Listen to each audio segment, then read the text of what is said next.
इसका क्या अर्थ है? सामान्य अर्थ तो लोग यही समझते हैं, सुर समूह विनती करी पहुंचे निज निज धाम। देवता स्तुति करके जब चले गए तब भगवान प्रकट हुए, यही अर्थ है। ये अर्थ साधारण अर्थ है। स्तुति क्या है? भगवान के गुणों का वर्णन, भगवान की महिमा का वर्णन, इसी का नाम स्तुति है। भगवान प्रकट होने जा रहे हैं और देवता, बोले देवता भूत भविष्य वर्तमान सब जानते हैं, इसलिए देवताओं को पता है कि अयोध्या में भगवान प्रकट होने जा रहे हैं। इसलिए भगवान के प्रकट होने के पहले आकर के देवता लोग बधाई गाने लगे। ये देवताओं की बधाई है, यही देवताओं का सोहर है।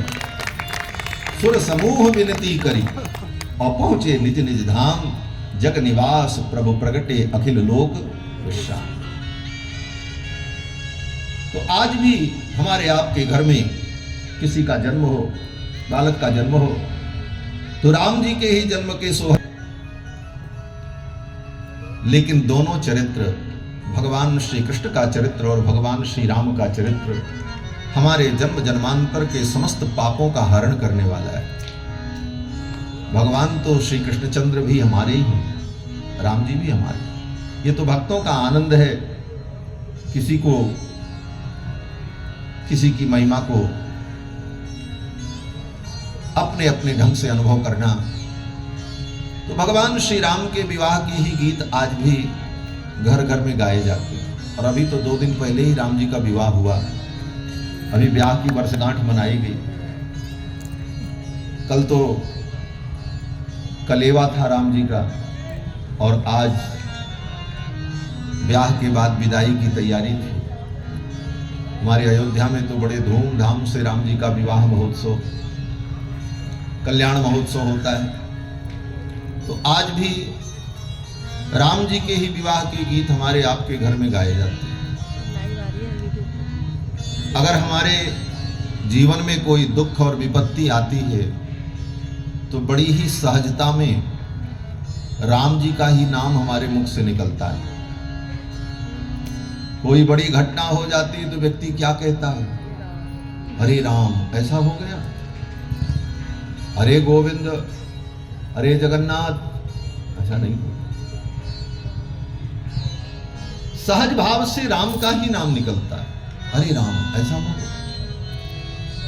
यहां तक कि हम अभिवादन करते हैं एक दूसरे से तो यही कहते हैं, भैया राम राम, जय श्री कृष्ण, जय श्री राधे, जय श्रीमन नारायण। ये भी चलता है, लेकिन उतना नहीं जितना भैया राम राम। हमारे ब्रज के ठाकुर कन्हैया कृष्ण भी अपने सखाओं से जब मिलते हैं, कन्हैया प्रातः काल कलेऊ करके, मोर मुकुट धारण करके, मुरली लेकर के ठुमकते हुए सखाओं के बीच में खेलने के लिए जाते हैं। और जब सखाओं से मिलते हैं तो कहते हैं, भैया श्री दामा राम राम। कन्हैया भी यही कहते हैं, श्री दामा राम राम। तो श्री दामा कहता, हाँ कन्हैया राम राम। भगवान श्री राम का चरित्र कितने ग्रंथों में तो ऐसा वर्णन है। भगवान द्वारिकाधीश जब द्वारिका की लीला करते हैं तो द्वारिका की लीला में जब अनुकूल वातावरण होता, अनुकूल तो सदा ही रहता है, लेकिन कोई विशेष कार्य न हो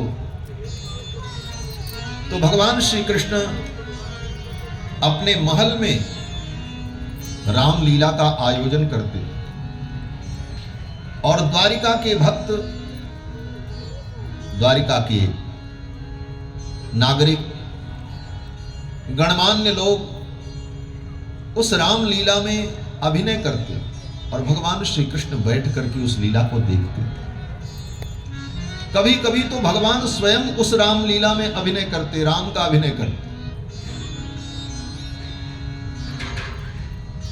ऐसी भी कथा है कि राम जी का अभिनय करते हुए भगवान ने सीता जी का अभिनय करने के लिए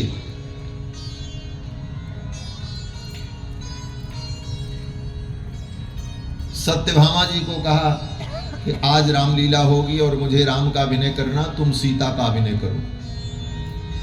सत्यभामा जी ने सीता जी का श्रृंगार किया और जानकी का रूप श्रृंगार धारण करके बैठी। अभी पर्दा हटा नहीं, मंच के पीछे सारी तैयारी थी। भगवान श्याम सुंदर ने सत्यभामा जी को देखा और कहा, देवी आपने सीता जी का अभिनय का संकल्प तो किया है, लेकिन अभी भी आपके अंदर सीता जी की झांकी प्रकट नहीं हुई। सत्यभामा जी ने फिर श्रृंगार किया। भगवान ने कहा, नहीं नहीं, अभी भी सीता जैसी झांकी नहीं आई। अंत में निर्णय लेना पड़ा भगवान को, बोले अभिनय बिगड़ जाएगा, ये लीला बिगड़ जाएगी, रस नहीं होगा, इसलिए आप सीता का अभिनय छोड़ दो। सीता का अभिनय तो रुक्मिणी करेगी तभी अच्छा होगा, क्योंकि रुक्मिणी ही तो सीता है। राघवत्वे भवत सीता रुक्मिणी कृष्ण जन्मनि अन्ये स्ववतारेषु विष्णुरेशान पाई। तो भगवान श्री राम की दिव्य लीला का अभिनय करके भगवान कृष्ण भी द्वारिका में आनंद का अनुभव करते। भगवान श्री राम की लीला बड़ी धीर गंभीर लीला है और हमारे आपके जीवन में जन्म से लेकर मृत्यु पर्यंत राम जी का चरित्र व्याप्त प्रेरणा स्रोत है। आज भी कोई व्यक्ति मर जाए तो लोग यही कहते हैं, राम नाम सत्य, कृष्ण नाम सत्य है, गोविंद नाम सत्य है, विष्णु नाम सत्य है, माधव नाम सत्य है, यह भी चलता है, परंतु प्रधानता क्या है? बोले राम नाम सत्य है। राम जी का चरित्र इतना व्यापक है और कितने रामायण में विस्तृत है राम जी का चरित्र।